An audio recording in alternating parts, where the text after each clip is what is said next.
Sa gitna ng isang gabi ng malakas na ulan, isinilang si Amaris, anak ni na Celeste at Aaron. Ang kanyang pagdating ay hindi tahimik. Nang siya'y lumabas sa sinapupunan, tumigil ang ulan, naglaho ang mga ulap, at nagningning ang buwan ng parang araw. Sa kalangitan, may isang malaking puting ibon ang dumaan sa ibabaw ng kanilang tahanan. Pinangalanan siya ng kanyang mga magulang na Amaris, na nangangahulugang, anak ng buwan, at liwanag ng gabi. Ngunit sa unang sandali pa lamang, alam na ng kanyang pamilya, si Amaris ay hindi tulad ng iba. Hindi lang siya kalahating tao, hindi lang anak ng dating anghel at tagapangalaga. Siya ang unang isinilang na nilalang na bahagi ng tatlong mundo, tao, langit, at anino. Si Amaris ay tahimik na bata, ngunit may matatalim na mata, asol tulad ng langit sa umaga, ngunit kumikislap tulad ng apoy tuwing gabi. Sa edad na 5, marunong na siyang bumigkas ng mga sinaunang salita na hindi niya kailanman narinig. Sa edad na 7, kaya niyang paghilumin ang sugat ng isang ibon gamit lang ang kanyang palad. Sa edad na 9, sinasabi ng mga espiritu ng kagubatan na siya raw ay, ang babasag sa huling tanikala. Ngunit ano ang ibig sabihin nito?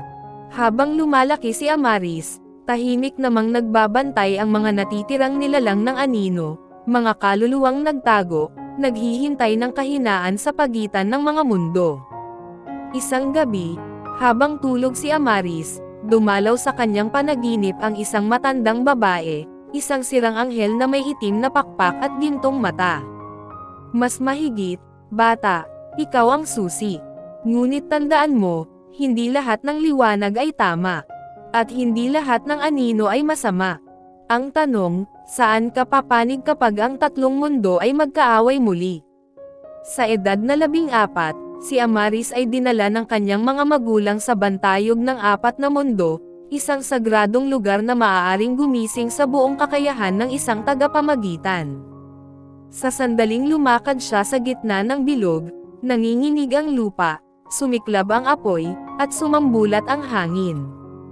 Ngunit bago pa man niya makontrol ang lakas na iyon, may dumating na nilalang, isang binatilyong may itim na buhok at pulang mata, may dalang espada, at may pangalan na Cairo. Kailangan kitang iligtas mula sa sarili mo, aniya. Dahil kapag ikaw ay gising na, wala nang makakapidyo sa'yo. Maging tayo pa. Si Cairo ay isang inanak ng kadiliman, lumaki sa ilalim ng anino, ngunit may puso ng liwanag. Siya ang isinugo ng natitirang mga nilalang ng anino para bantayan, o tapusin, si Amaris. Ngunit sa halip na tapusin siya, nahulog ang loob niya sa kanya. Habang magkasama sila sa mga paglalakbay at pagsubok, naramdaman ni Amaris ang bigat ng dalawang mundo sa kanyang balikat, at ang init ng puso ng isang taong hindi niya inaasahan, si Cairo. Ngunit alam niyang kailangan niyang pumili. Mamuhay bilang normal at iwan ang kanyang kapalaran. O yakapin ang kanyang lakas at tanggapin ang papel na maaaring bumago ng lahat.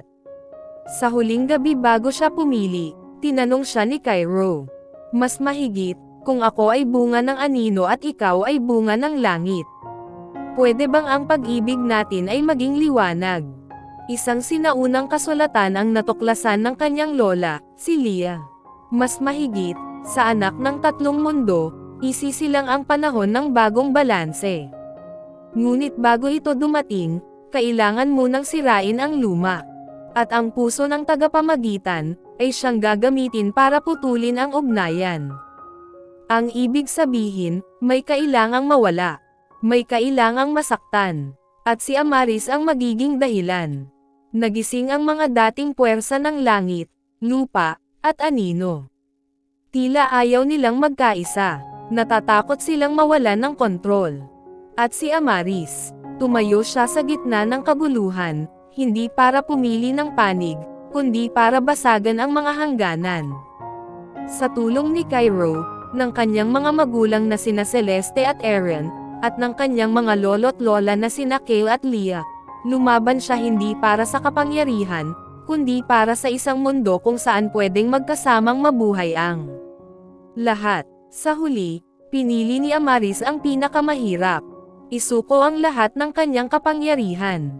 Isang sakripisyong binura ang kanyang mga kakayahan bilang anak ng tatlong mundo, ngunit nagbukas ng bagong daigdig, isang-iisang mundo kung saan hindi na kailangan ang pagitan ng langit, lupa, o anino.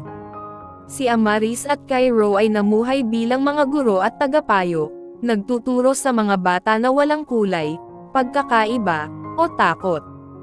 At tuwing gabi, sa ilalim ng langit na puno ng bituin, binubulong ni Cairo sa kanyang tenga. Mas mahigit, hindi mo kailangang maging anghel o mandirigma. Dahil ikaw na ang mismong himala ng bagong mundo.